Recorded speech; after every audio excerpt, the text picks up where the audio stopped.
Assalamualaikum warahmatullahi wabarakatuh.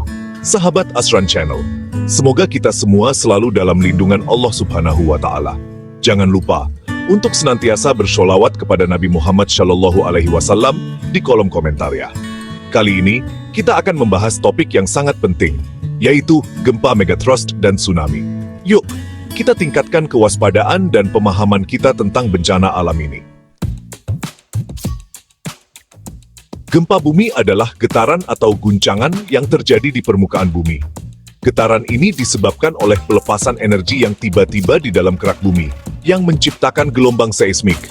Gempa bumi bisa terjadi di mana saja, tetapi beberapa daerah lebih rentan daripada yang lain. Gempa megatrust adalah jenis gempa bumi yang sangat kuat. Gempa ini memiliki potensi untuk menyebabkan kerusakan yang sangat besar dan mempengaruhi area yang luas. Gempa megatrust seringkali terjadi di daerah-daerah yang berada di dekat batas lempeng tektonik. Gempa ini terjadi di zona subduksi, yaitu tempat lempeng tektonik bumi bertemu. Zona subduksi adalah area di mana satu lempeng tektonik bergerak di bawah lempeng lainnya, menyebabkan tekanan yang sangat besar. Tekanan ini terus meningkat hingga akhirnya dilepaskan dalam bentuk gempa bumi. Bayangkan dua lempeng raksasa yang saling bertabrakan. Ketika lempeng-lempeng ini bertabrakan, energi yang sangat besar dilepaskan. Energi ini merambat melalui kerak bumi dan menyebabkan getaran yang kita rasakan sebagai gempa bumi. Salah satu lempeng akan terdorong ke bawah lempeng lainnya. Proses ini disebut subduksi. Subduksi adalah salah satu mekanisme utama yang menyebabkan gempa bumi besar. Ketika lempeng yang terdorong ke bawah akhirnya patah atau meluncur tiba-tiba, energi yang tersimpan dilepaskan dalam bentuk gempa bumi. Proses inilah yang memicu gempa megatrust. Gempa megatrust adalah salah satu jenis gempa bumi yang paling kuat dan paling merusak. Mereka dapat menyebabkan tsunami dan gempa susulan yang kuat. Kekuatan gempa megatrust sangat besar, bisa mencapai magnitudo 9 atau lebih. Magnitudo ini mengukur jumlah energi yang dilepaskan selama gempa. Semakin tinggi magnitudo, semakin besar potensi kerusakan yang ditimbulkan. Gempa ini sangat berbahaya, karena dapat menyebabkan kerusakan yang luas dan banyak korban jiwa. Selain kerusakan fisik, gempa megatrust juga dapat menyebabkan gangguan psikologis dan sosial yang signifikan. Oleh karena itu, penting untuk memahami dan mempersiapkan diri menghadapi potensi gempa megatrust. Tsunami adalah gelombang laut besar yang sangat berbahaya dan bisa menyebabkan kerusakan besar. Tsunami terjadi akibat gempa bumi di dasar laut yang memindahkan sejumlah besar air. Gempa megatrust, yang merupakan gempa dengan kekuatan sangat besar, seringkali memicu tsunami. Bayangkan energi gempa yang besar di dasar laut yang mampu menggerakkan massa air dalam jumlah yang sangat besar. Energi ini mendorong air laut dengan kekuatan yang luar biasa, menciptakan gelombang yang sangat besar.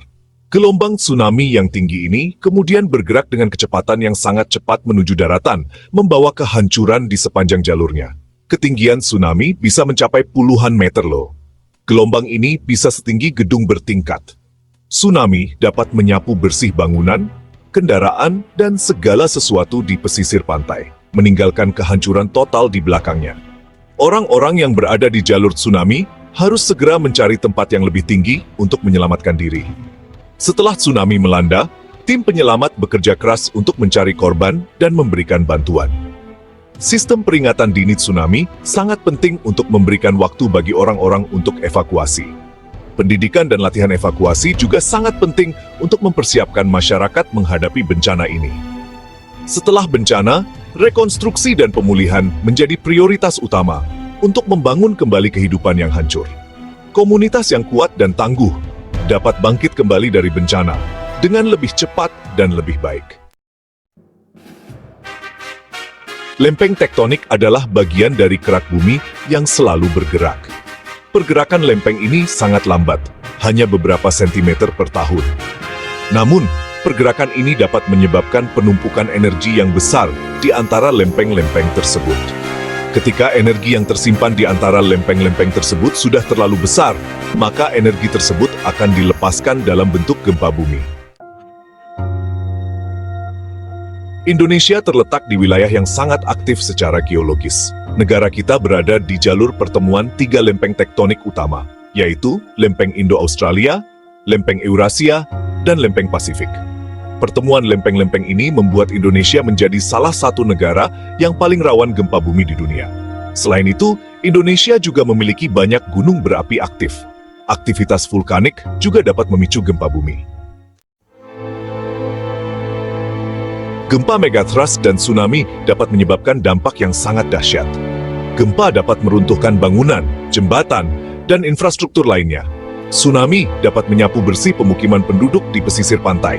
Bencana ini juga dapat menyebabkan banyak korban jiwa, luka-luka, dan trauma. Selain itu, gempa dan tsunami dapat melumpuhkan perekonomian, pendidikan, dan kehidupan sosial masyarakat. Ada beberapa wilayah di Indonesia yang rawan mengalami gempa megathrust. Wilayah-wilayah tersebut antara lain pesisir barat Sumatera, pesisir selatan Jawa, Nusa Tenggara, Sulawesi Utara, Maluku, dan Papua. Wilayah-wilayah ini perlu meningkatkan kewaspadaan dan kesiapsiagaan dalam menghadapi potensi gempa megathrust dan tsunami. Pada tanggal 26 Desember 2004, sebuah peristiwa yang tak terlupakan terjadi di Aceh. Gempa bumi dahsyat berkekuatan 9,1 magnitudo mengguncang Aceh dengan kekuatan yang luar biasa, meruntuhkan bangunan dan mengguncang tanah dengan hebat.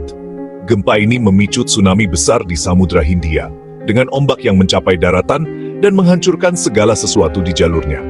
Bencana ini menewaskan lebih dari 230.000 orang di 14 negara, meninggalkan jejak duka yang mendalam di hati banyak orang.